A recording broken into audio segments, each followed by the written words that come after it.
ചിലപ്പോൾ ഭാര്യയും ഭർത്താവ് മരിക്കുള്ളൂ. ആ 2 മക്കൾ മരിക്കേണ്ട കാര്യം വരുന്നില്ല. അത് നിങ്ങൾ പറയാൻ ചെയ്യാം. അത് കുഴപ്പമൊന്നുമില്ല. പോയിപ്പോൾ മാറി നമ്മളെല്ലാം പറയുന്ന പറഞ്ഞൊരു പാവപ്പെട്ട സാധാരണക്കാരനായ ഞാനാണ്. ഇനി അവിടെ ആൾക്കാർ പറയണ അവസാനം നമ്മളെന്തോ ആക്കിയെന്ന് പറഞ്ഞ് എൻ്റെ അമ്മോ.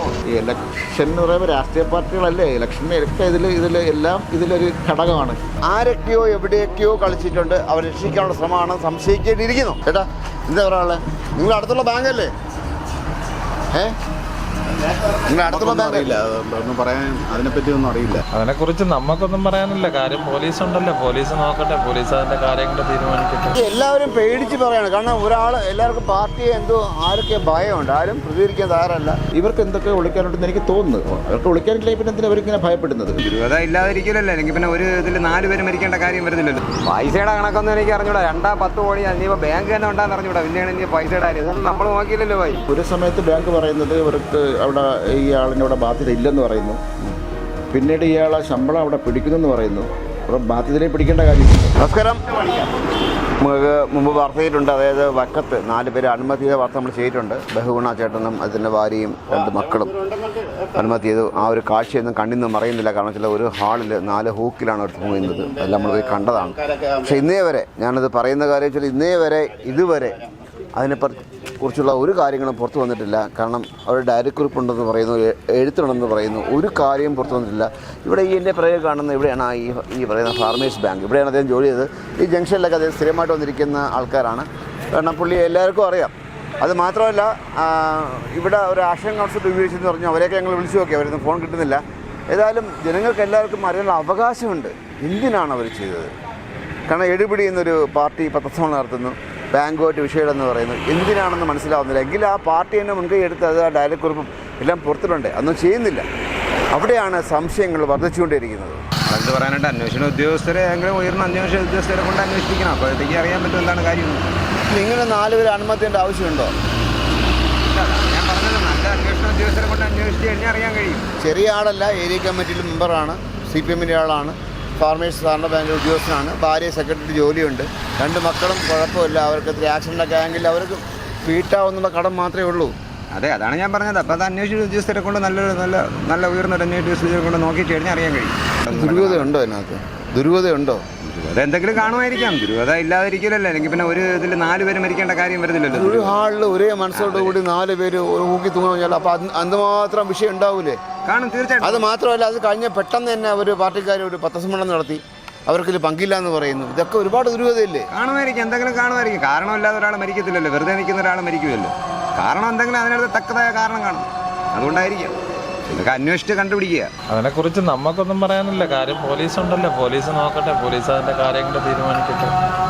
നല്ല രീതിയിൽ അന്വേഷണം പോട്ടെ. എന്താണെന്ന് അറിയണ്ടേ? ഒരു 4 പേര്, ഒരു കുടുംബം 4 പേര് തൂങ്ങി കഴിയുമ്പോൾ അറിയണ്ടേ? നമുക്ക് എല്ലാവർക്കും അറിയണ്ടേ കാര്യങ്ങൾ? എന്താണ് വിഷയം അറിയണ്ടേ? കാര്യങ്ങൾ അറിയണം. അതിന് നല്ല രീതിയിലുള്ള പോലീസിന്റെ അന്വേഷണങ്ങൾ നടക്കട്ടെ. നടക്കുമ്പോഴത്തേക്ക് അതിൽ സത്യാവസ്ഥ പുറത്തു വരുമല്ലോ. എന്തുണ്ടെങ്കിലും അതേ നമുക്ക് പറയാൻ പറ്റുള്ളൂ. ഏതായാലും ഈ ഒരു മരണം നടന്ന ഏകദേശം ഒരു 2 ദിവസത്തിനകത്ത് തന്നെ പാർട്ടിക്കാരൊക്കെ പത്രസമ്മേളനം നടത്തി. അവിടെയാണ് നമ്മൾ സംശയം വർദ്ധിക്കുന്നത്. ചേട്ടാ എന്താ പറയാനുള്ളത്? നിങ്ങൾ അടുത്തുള്ള ബാങ്കല്ലേ? നിങ്ങൾ അടുത്തുള്ള ബാങ്ക്? അറിയില്ല, ഒന്നും പറയാൻ അതിനെപ്പറ്റി ഒന്നും അറിയില്ല. അതുകൊണ്ട് ഇത് ആളുടെ പരിചയം ഉണ്ടായിരുന്നോ? ആള് ഇവിടെ അതിലെ വരും, പാർട്ടിയുണ്ട്, കടയിലൊക്കെ വരും. ചേട്ടാ, നമ്മൾ കുറേ സാമൂഹിക പ്രതിബദ്ധത കാണിക്കണം. കാരണം വെച്ചാൽ ഇങ്ങനൊരു സംഭവം നടക്കുമ്പോൾ നമ്മൾ അറിയണ്ടേ എന്താ സംഭവം എന്ന് അറിയണ്ടേ?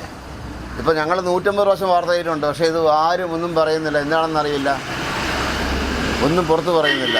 ഒരു 4 ജീവനാണ് 4 ഹൂക്കിൽ തൂങ്ങി ആടിയത്.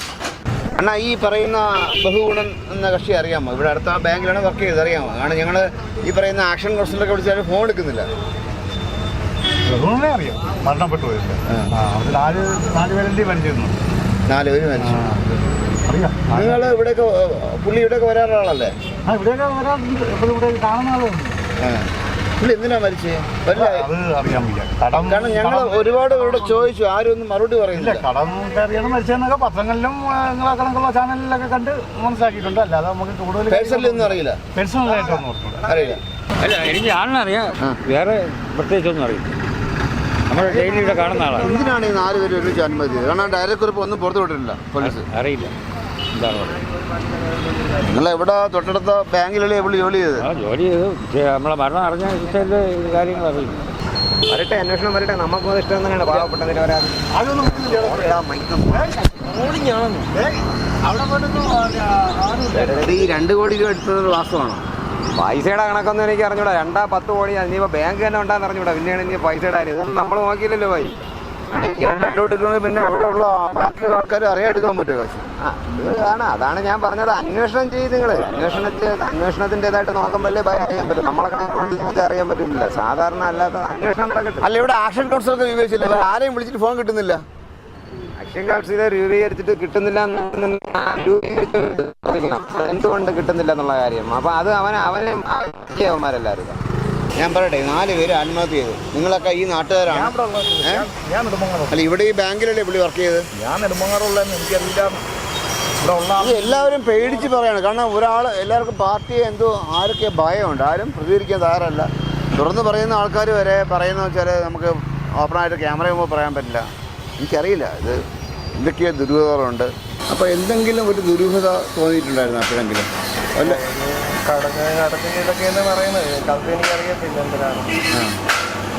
ഇവിടുത്തെ പോലീസിൻ്റെ റിപ്പോർട്ടൊക്കെ അല്ല, ബാങ്കിൽ എന്തോ തിരിമറി എന്നൊക്കെ കേൾക്കുന്നുണ്ട്. എല്ലാം കേൾവി മാത്രമേ ഉള്ളൂ, സത്യമൊന്നും അറിയില്ല. അങ്ങനെയൊന്നും ഇതായിരിക്കും കേട്ടിട്ടില്ല. പൈസ ആയിട്ട് എന്താ എന്താണെന്ന് അറിയത്തില്ല, കേട്ടിട്ടില്ല. ഇതിപ്പോൾ ഈ മരണത്തെക്കുറിച്ച് ദുരൂഹത കുറച്ചുണ്ട്. കാരണം ഒരു സമയത്ത് ബാങ്ക് പറയുന്നത് ഇവർക്ക് അവിടെ ഈ ആളിനവിടെ ബാധ്യത ഇല്ലെന്ന് പറയുന്നു. പിന്നീട് ഇയാളെ ശമ്പളം അവിടെ പിടിക്കുന്നെന്ന് പറയുന്നു. അപ്പം ബാധ്യതയിലേക്ക് പിടിക്കേണ്ട കാര്യമില്ലല്ലോ. ഇയാൾക്ക് അവിടെ ആ ബാങ്കുമായിട്ട് പ്രത്യേകിച്ച് ഒരു ബാധ്യതയില്ലെന്ന് പറയുമ്പോൾ തന്നെ ഒരു വേറെ എന്തൊക്കെയൊക്കെ പറയുന്നു. പിന്നെ അവിടെ ഒരു ആക്ഷൻ കൗൺസിൽ രൂപീകരിച്ചിട്ടുണ്ടായിരുന്നു. അപ്പോൾ അത് സ്കൂളിൽ വെച്ച് നടത്തുന്ന ഒരു തീരുമാനമൊക്കെ ഉണ്ടായിരുന്നു. പക്ഷേ അത് അവരവിടെ തടഞ്ഞു. അപ്പോൾ ഇവർക്ക് എന്തൊക്കെ ഒളിക്കാനുണ്ടെന്ന് എനിക്ക് തോന്നുന്നു. അവർക്ക് ഒളിക്കാനില്ലേ പിന്നെ എന്തിനാണ് അവരിങ്ങനെ ഭയപ്പെടുന്നത് എന്നുള്ളൊരു ചിന്ത എപ്പോഴും സംശയം എനിക്ക് വന്നിട്ടുണ്ട്. പിന്നീട് ഇതിങ്ങനെ ഇപ്പോൾ ആക്ഷൻ കൗൺസിൽ ഉണ്ട്. ചെറിയ ആൾക്കാരല്ല. അതായത് ഒരാൾ ഏരിയ കമ്മിറ്റി അംഗം, മകൻ DYFIയുടെ അംഗം, മറ്റേ ആൾ സെക്രട്ടേറിയറ്റിലെ ഒരു ജോലിക്കാരിയാണ്. അങ്ങനെ പൊതു ഇടങ്ങളിലൊക്കെ വളരെ അറിയപ്പെടുന്ന, ചർച്ച ചെയ്യുന്ന, അല്ലെങ്കിൽ എവിടെയും വന്നിരിക്കുന്ന അത്രയും പ്രൊഫൈലുള്ള ആൾക്കാരാണ് മരിച്ചത്. ആൾക്കാർ എല്ലാവർക്കും അറിയാവുന്നവരാണ്. പൊതുസമൂഹത്തിൽ ഇടപെടുന്ന ആളുമാണ്. അവരുടെ CPM എന്ന പാർട്ടിയുടെ വളരെ അനുഭാവികളും പാർട്ടിക്ക് വേണ്ടി ജീവിച്ച ആൾക്കാരുമാണ് അവർ. നമ്മളെ സംബന്ധിച്ച് നമുക്ക് വലിയ രാഷ്ട്രീയമൊന്നുമില്ല. പക്ഷേ ഒരാൾ അങ്ങനെ മരിച്ചിട്ട് ഈ പറഞ്ഞ പോലെ ഒരു ഫ്ലക്സ് വെക്കുകയോ ഒരു അനുശോചനം കൂടുകയും ചെയ്യാതിരുന്നപ്പോൾ സംശയങ്ങൾ വന്നു. ഒരു സ്വാഭാവികമായിട്ട് വിഷമം ഉണ്ടായി. പിന്നെ ഇതിൽ എന്താണെന്നുള്ളതിനെക്കുറിച്ച് ഒരു അന്വേഷണം എന്തായാലും വേണം. ഇല്ലേട്ടാ, ഇത്രയും ദിവസമായിട്ട് എന്തിനാ മറച്ചു വയ്ക്കുന്നേ? അപ്പോൾ ഇത് ഒരു കുഴപ്പമില്ലെങ്കിൽ ആ ഡയറി കുറിപ്പെങ്കിലും പോലീസിന് പരസ്യപ്പെടുത്തിക്കൂടെ? ഇതൊന്നും അവർ ചെയ്യാതെ വരുമ്പോൾ പാർട്ടി നിയന്ത്രിക്കുന്നതാണോ പോലീസിനെ? ആഭ്യന്തരപരമാണല്ലോ. ഇത് ഭരണമൊക്കെ ഇത് ഇരിക്കുമ്പോൾ സ്വാഭാവികമായിട്ടൊക്കെ വരുന്ന സംഭവങ്ങളാണ്. ഇങ്ങനെ ഒരു ഭരണം നടത്തുന്ന പാർട്ടിയുടെ അല്ല, എന്തിനാ മറച്ചു വയ്ക്കുന്നത്? അറിയാനുള്ള അവകാശം നിങ്ങളെപ്പോലെ എനിക്കും ഉണ്ട്, അവരെ ബന്ധുക്കൾക്കും എല്ലാവർക്കും ഉണ്ട്. ഒക്കെ വരുമ്പോൾ സ്വാഭാവികമായിട്ടും ഇങ്ങനെയുള്ള ഇടപെടലുകളൊക്കെ ഉണ്ടാവും. ഇതിലെത്രത്തോളം ഉണ്ടെന്ന് എനിക്കറിയില്ല. എന്തായാലും ഇതൊരു ശരിക്കും പറഞ്ഞാൽ ഇയാൾക്ക് എന്തെങ്കിലും ബാങ്കുമായിട്ട് എന്തെങ്കിലും ഏർപ്പാടുണ്ടോ, ഇയാൾ മറ്റാരുടെയെങ്കിലും ഇയാളാലും ചതിച്ചോ, അതാണ് അത് അന്വേഷിക്കേണ്ടത്. അറിയാൻ വേണ്ടിയുള്ള നമുക്കൊരാഗ്രഹമുണ്ട്. ഇത്രത്തോളം അത് മുമ്പോട്ട് പോകുന്നുള്ള അറിയില്ല. എങ്കിലും നമുക്ക് ആ ഒരു പാർട്ടിയോടോ അല്ലെങ്കിൽ പാർട്ടി പ്രവർത്തകരോടോ അല്ലെങ്കിൽ അവിടുത്തെ പ്രസ്ഥാനത്തോടോ നമുക്കൊരു പ്രത്യേകിച്ച് ഒരു വ്യക്തിപരമായിട്ടോ അല്ലെങ്കിൽ സാമൂഹികമായിട്ടോ നമുക്ക് ബന്ധങ്ങളുമില്ല. നമുക്ക് അവരെ തടയേണ്ട കാര്യങ്ങളുമില്ല. പക്ഷെ അറിയണ്ടേ, അപ്പോൾ അതിനെക്കുറിച്ചൊരു തീർച്ചയായിട്ടും അത് അന്വേഷണം വേണം. നാട്ടുകാരറിയണം, വീട്ടുകാരറിയണം, ബാക്കി എല്ലാവരും അറിയണം എന്താ അതിന്റെ പ്രകൃതം. അതിന്റെ പിന്നിൽ ഇത് അറിയണം. എന്തിനാണ് മറച്ചു വയ്ക്കുന്നത്? അറിയണമെന്നുള്ളൊരു ആഗ്രഹം. ഇലക്ഷൻ വന്നുകൊണ്ടാണോ മറച്ചു വയ്ക്കുന്നത്? ഈ ഇലക്ഷൻ എന്ന് പറയുമ്പോൾ രാഷ്ട്രീയ പാർട്ടികളല്ലേ ഇലക്ഷനൊക്കെ എല്ലാം ഇതിലൊരു ഘടകമാണ്. എല്ലാവരും ഘടകമാണ്. പറയാതെ തന്നെ തുറന്ന് പറഞ്ഞു. അല്ല, ഞാൻ പറയിപ്പിച്ചു, അതാണ് വാസ്തവം. എല്ലാവരും ഘടകം ആണ്. എന്നാലും നമുക്കിപ്പോൾ അപ്പോൾ എന്ന് പറയാൻ പിച്ച് കാണിക്കണ്ടല്ലോ. എല്ലാവർക്കും എല്ലാം അറിയാവുന്ന സംഭവമല്ലേ ഇത്. പിന്നെ കുറച്ചൊക്കെ എന്തായാലും ഇത്ര രാഷ്ട്രീയ പാർട്ടിയായാലും കുറച്ചൊക്കെ ഒരു മര്യാദയോടെയൊക്കെ കാര്യങ്ങൾ മുമ്പോട്ട് പോയാലാ ഇവർക്ക് എന്തിനാ. തൊട്ടപ്പുറത്താണ് ആ ബാങ്ക്. ഇവിടെ ഡെയിലി വന്നിരിക്കുന്ന ഒരു ഏട്ടനാണ്, എല്ലാവർക്കും അറിയാം. അല്ല, എനിക്ക് വ്യക്തിപരമായിട്ട് അറിയാവുന്ന ആളാണ്. വ്യക്തിപരമായിട്ട് എവിടെ വെച്ച് കണ്ടാലും നമ്മൾ സംസാരിച്ചിട്ട് നമ്മൾ രണ്ട് പാർട്ടിക്കാരാണ്, അത് വേറെ കാര്യം. എപ്പോഴും എവിടെ വെച്ച് കണ്ടാലും നമ്മൾ സംസാരിക്കുന്ന ആൾക്കാരാണ്. അങ്ങനെ ഉള്ള ആൾക്കാരാണ്. അല്ലാതെ എനിക്കപ്പോൾ അവർ ആ മരിച്ച പുള്ളിയുടെ രാഷ്ട്രീയം, എനിക്കെൻ്റെ രാഷ്ട്രീയം. ഞാൻ പൊതുവായുള്ള നമ്മൾ പൊതുസമൂഹത്തിൽ രാഷ്ട്രീയം ഇറങ്ങുന്ന ആളല്ല. ഒരു രാഷ്ട്രീയക്കാരനാണ് അല്ലെങ്കിൽ രാഷ്ട്രീയ പാർട്ടിയുടെ അനുഭാവിയാണെന്നുള്ളത്. അതൊരു പാർട്ടിയുടെ അംഗത്വം പോലും എനിക്കില്ല. ഉണ്ടായ പിന്നെ ഈ അനിൽകുമാർ മരിച്ചപ്പോൾ അനിൽകുമാർ എനിക്ക് വളരെ മുമ്പേ അറിയാവുന്ന ഒരാളാണ്. ബഹുഗുണമെന്നല്ലേ പുള്ളിയുടെ അനിൽകുമാർ എന്ന് വിളിക്കും അല്ലേ? അല്ല, ബഹുഗുണ ഇങ്ങനെ വിളിക്കുന്നതും വിളിപ്പേരും അറിയപ്പെടുന്നതൊക്കെ അങ്ങനെ തന്നെയാണ്. അനിൽകുമാറിൻ്റെയൊക്കെ അപൂർവം ചിലർ റെക്കോർഡിക്കലി ഉള്ള ഒരാൾക്കാർ അങ്ങനെയൊക്കെ വിളിക്കുമ്പോൾ ബാങ്കിലൊക്കെ വെച്ച് അനിൽകുമാർ എന്ന് വിളിക്കുമായിരിക്കും. പുറത്തൊക്കെ ബഹുഗുണ തന്നെ അറിയപ്പെടുന്നത്. ആരൊക്കെയോ എവിടെയൊക്കെയോ കളിച്ചിട്ടുണ്ട്, അവർ രക്ഷിക്കാനുള്ള ശ്രമമാണെന്ന് സംശയിക്കേണ്ടിയിരിക്കുന്നു. സത്യം മറന്നേക്ക് പുറത്തു വരണം. ഇസ്മായിലുണ്ട് camera Aneesh Mohan, Sayyid Malayalam signing of.